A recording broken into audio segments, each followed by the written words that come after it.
প্রিয় দর্শক, একটি কথা বলার ছিল, সেটা বলতেই টিকটকে আসা।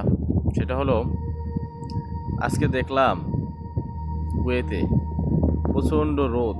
এই রোদের মধ্যে এক ভাই, বাংলাদেশি ভাই, ক্লিনারের কাজ করতেছে। দেখে খুব খারাপ লাগলো। কিছু করার নাই, কি করব বলেন? আমাদের হাতে তো আর এরকম ক্ষমতা নাই যে তাকে ভালো একটা কাজ আমরা দিয়ে দেব। এখন কথায় আসে, কথা হলো এটা, আজকে যদি আপনার সে স্কিল ওয়ার্কার হতো, সে যদি বাংলাদেশ থেকে কোনো স্কিল ওয়ার্কার হয়ে এদেশে আসতো, এই কুয়েতে আসতো, তাহলে তার এই রোদের মধ্যে এই কাজ তার করা লাগতো না। ধরেন আমাদের কথাই বলেন, আমরা যারা ড্রাইভার, হেভি ড্রাইভার, আমাদের মোটামুটি একটা কদর আছে। আমরা একটা স্কিল ওয়ার্কার, আমাদের বাসায় এসি, গাড়িতে এসি, যেখানে যাব সেখানে এসি, যেখানে বর্তমানে আমরা যেখানে যাই সেখানে এসি আছে। এই ফ্যাসিলিটিটু অন্ততপক্ষে আমাদের আছে। কিন্তু যারা ক্লিনার, তাদের কি অবস্থা? তারা এই রোদের মধ্যে, এই ৪৫ ডিগ্রি, ৫৫ ডিগ্রি, ৫০ ডিগ্রি রোদের মধ্যে দাঁড়ায় থাকে এবং রোড বা ক্লিনারের কাজ করে থাকে। তাদের দুঃখ দুর্দশা দেখলে আমাদের কাছে খুব খারাপ লাগে, কিন্তু ভাই আমাদের কিছু করার নাই। তাই বলবো, যারা বাংলাদেশ থেকে বিভিন্ন দেশে যাবেন, তারা অবশ্যই স্কিল অর্জন করে আসবেন। স্কিল বলতে কি বোঝায়? সেটা হলো একটি কাজের দক্ষতা। সেটা ভাষার দক্ষতা হতে পারে, ইলেকট্রিশিয়ান, প্লাম্বিং, বিভিন্ন ধরনের কাজ হতে পারে। সে কাজটা আপনি পারেন, তাকেই স্কিল ওয়ার্কার বলে। এটা কোথা থেকে শিখবেন?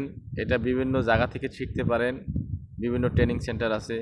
এরপরে বাংলাদেশ সরকার আপনাদের প্রত্যেকটা জেলা শহরে টিটিসি সেন্টার নামে একটি আপনার বিল্ডিং বানিয়ে রেখেছে। সেখানে মানুষ দিয়ে রেখেছে, কাজকর্ম আপনাদেরকে শিখাবে এবং স্কিল ওয়ার্কার বানিয়ে দেবে, এবং মাস শেষে কিছু টাকাও দেয় তারা এই টিটিসি সেন্টার থেকে।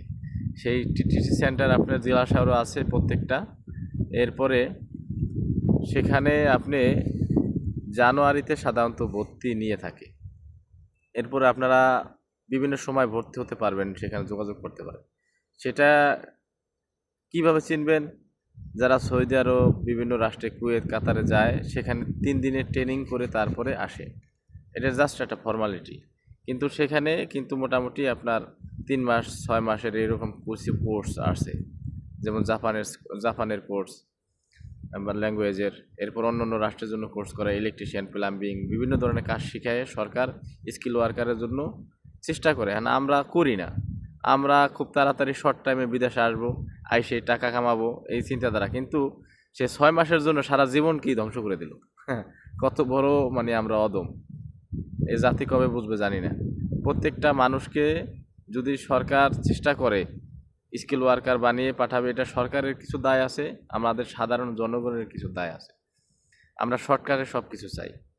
সুতরাং ভাই, যারা বাংলাদেশে আছেন, যারা বিদেশে আসতে চান, তারা হয় সরকারের এই টিটিসি সেন্টার থেকে, এখান থেকে কাজ শিখে আসেন, না হয় অন্যত্র টাকা পয়সা দিয়ে হইলো, কিছু টাকা দিয়ে হইলো কাজ শিখে তারপরে বিদেশে আসেন। তাহলে আপনাদের পরের যে সময়টা, এটা আপনার সুখে শান্তিতে বসবাস করতে পারবেন এবং অনেক টাকা ইনকাম করতে পারবেন। আর কাজ যদি না শিখে আসেন, স্কিল ওয়ার্কার না হয়ে আসেন, তাহলে অল্প টাকা বেতন পাবেন। যে টাকা দিয়ে না সংসার চলবে, না নিজে চলতে পারবেন, না কি করবেন দিশা পাবেন না। তাই বলবো, যদি বিদেশে আসতে হয় তাহলে স্কিল ওয়ার্কার হিসেবে আসুন। ভালো থাকবেন, দোয়া রাখবেন।